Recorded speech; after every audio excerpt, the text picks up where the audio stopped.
माननीय दिग्विजय सिंह जी, कुल 10 मिनट का समय आपके पास। धन्यवाद महोदय। मैं धन्यवाद प्रस्ताव जो रखा गया उसका विरोध करता हूं। माननीय उपसभापति महोदय, प्लीज 2014 का सबका साथ सबका विकास 2019 में परिवर्तित हो गया सबका साथ सबका विकास और सबका विश्वास। अब विश्वास की आवश्यकता क्यों पड़ी? मुख्य मुद्दा यही है, जो व्यक्ति जिस दंगों में 2500 लोग मरे हों उसकी माफी मांगने तैयार नहीं था, जो व्यक्ति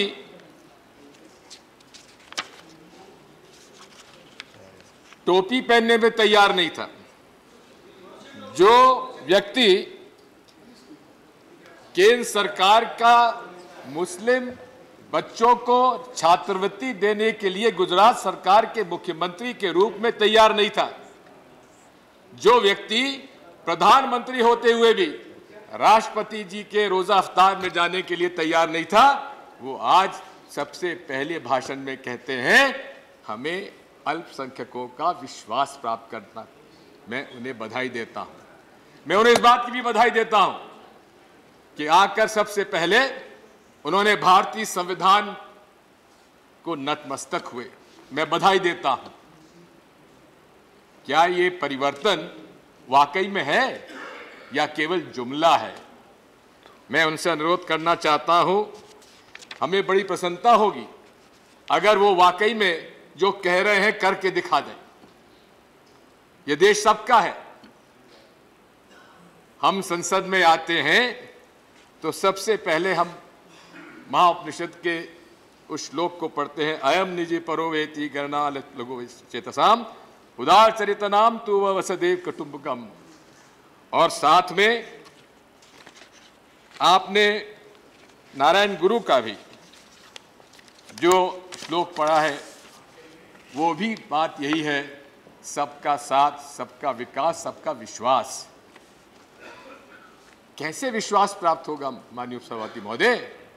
ये सांप्रदायिकता का जहर कूट कूट कर आप लोगों ने भर दिया है।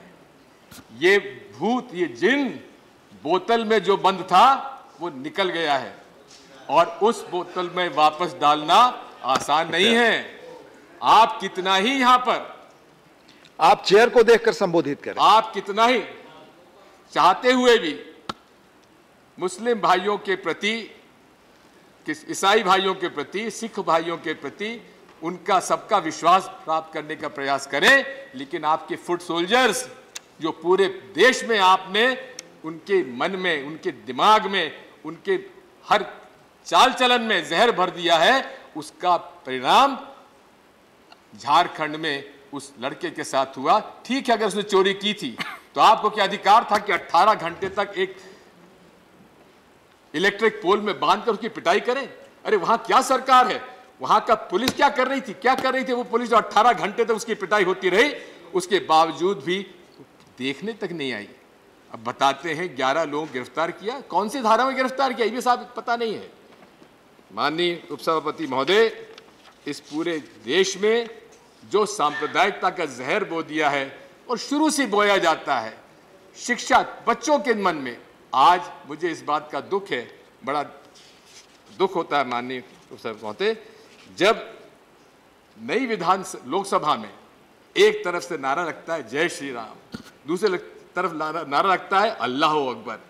ये भारत की संसदीय परंपरा का में ये हालात में आप लोगों ने पहुंचा दिया है। ये जहर आसानी से नहीं मिटेगा, कितनी कोशिश कर लीजिए शस्त्रबुद्धे जी, ये जहर अब कूट कूट कर आपने इस देश की जनता में भर दिया है। मैं आपसे कहना चाहता हूं, पंडित जवाहरलाल नेहरू वो शख्सियत थी जिस पर इस देश का मुसलमान भरोसा करता था।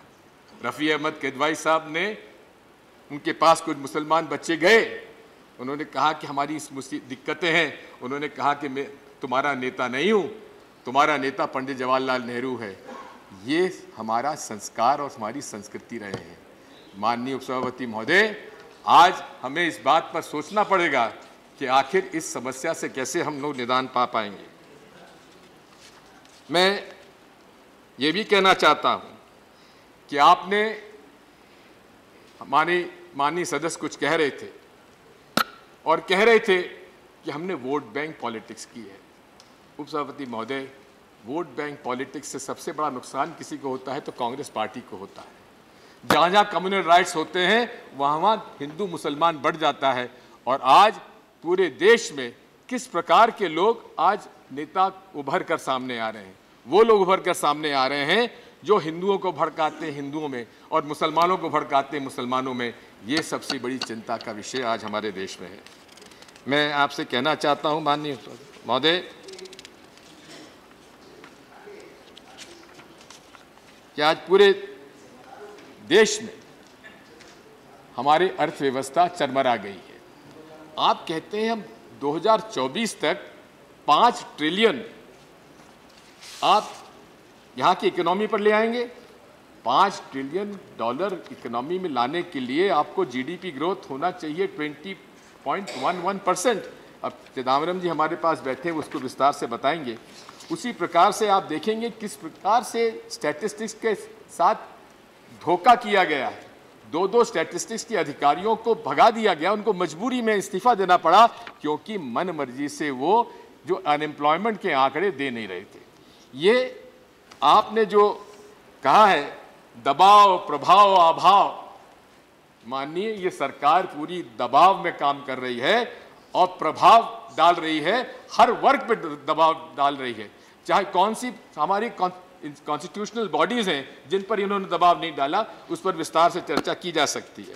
मैं आपसे अनुरोध करना चाहता हूं कि आज पूरे 2019 के राष्ट्रपति जी के भाषण में बेरोजगारी पर कोई चर्चा नहीं हुई।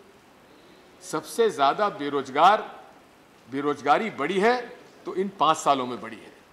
45 साल में सबसे ज्यादा अनएम्प्लॉयमेंट के आज फिगर्स हमारे सामने आए हैं। मैं आपसे अनुरोध करना चाहता हूं, यहां तक कि अरविंद सुब्रमण्यम जी ने इस बात को स्वीकार किया है कि जो जीडीपी के आंकड़े आप लोगों ने दिए थे वो सही नहीं थे। मैं ये भी कहना चाहता हूं कि जो पंडित जवाहरलाल नेहरू जी ने कहते थे टेम्पल्स ऑफ मॉडर्न इंडिया, उनको किस बेतरीके से आप उनका दोहन कर रहे हैं। ओएनजीसी जो कि सबसे प्रॉफिटेबल हमारा पीएसयू हुआ करती थी, वो 2013-14 में 10,000 करोड़ का कैश उसके पास था।